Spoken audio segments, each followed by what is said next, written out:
Kakinada rural మండలం తిమ్మాపురం గ్రామంలో shalom ministries ఆధ్వర్యంలో క్రిస్మస్ సంబరాలు ఘనంగా నిర్వహించారు. ఈ క్రిస్మస్ వేడుకలలో ప్రార్థన ద్వారా పాటల ద్వారా దేవుని మహిమ పరిచారు. దైవ సేవకుల కుమార్తె ఏంజెల్ ప్రత్యేకమైన ఆరాధన జరిపించారు.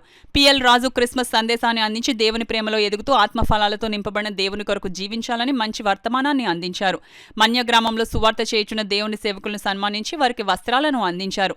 పాస్టర్ శోభన్ బాబు, పాస్టర్ దైవసుందరం, గ్రామంలో ఉన్న పెద్దలు, అతిథులు వచ్చారు. ఈ సందర్భంగా మాధవరపు తాతాజీ క్రిస్మస్ శుభాకాంక్షలు తెలియజేశారు. కేక్ కటింగ్ చేసి కొందరు సేవకులకు వస్త్రాలు ఇచ్చారు. బంధుమిత్రులతో, గ్రామ బిడ్డలతో, సంఘ బిడ్డలతో కార్యక్రమం చక్కగా జరిపించడానికి దేవుడి కృప అనుగ్రహించారు. షాలోమ్ మినిస్ట్రీస్ దైవజనులు, దైవజనురాలు యావత్ మంది భారత ప్రజలకు క్రిస్మస్ శుభాకాంక్షలు తెలుపుతూ అనంతరం ప్రేమ విందు ఏర్పాటు చేసి ఘనంగా కార్యక్రమాన్ని జరిపించారు. దైవజనులు జి శాంసన్ రాజు, మోర్తా ఫ్యామిలీ మరియు సంఘ సభ్యులు పాల్గొన్నారు.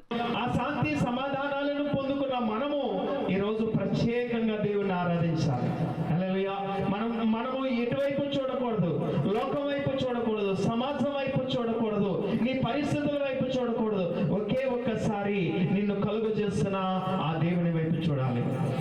ఇది ఒక మంచి సమయం, ఇది లేకపోతే ఒక మంచి తరుణం, లేకపోతే ఇది ఒక మంచి అవకాశం.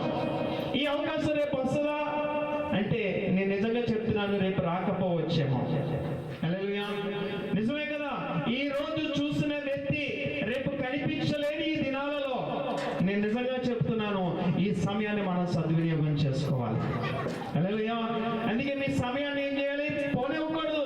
సద్వినియోగం చేసుకుని సర్వోన్నతుడైన దేవుని మహిమలోకి మనం చేరాలంటే ఆయనను స్తుతించాలి, ఆయన ఆరాధించాలి. కాబట్టి ఈ సమయము ప్రత్యేకంగా దేవుని ఆరాధించే సమయం కనుక మనం అందరూ లేచి నిలబడి, ఎప్పుడైతే ఇవన్నీ లేకుండా నువ్వు పండుగ చేసుకుని భోజనాలు చేసుకుంటే అది నీకోసమే.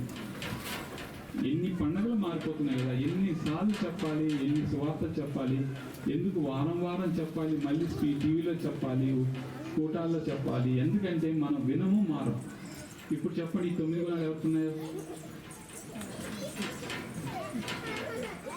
1,00,000 రూపాయలు కదా, చాలా కష్టం. అయితే ఎవరు కూడా డిస్కరేజ్ అవ్వద్దు.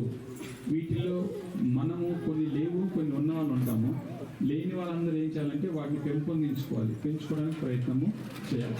ఇది ఎలా సమాజం? నిజంగా మీరు దేవుడిని నమ్మితే సంభవం. దేవుడు మీలో ఉంటే అది సంభవం. దేవుడు మీలో లేడంతో ఇది మీరు చేయలేమనుకుంటారు.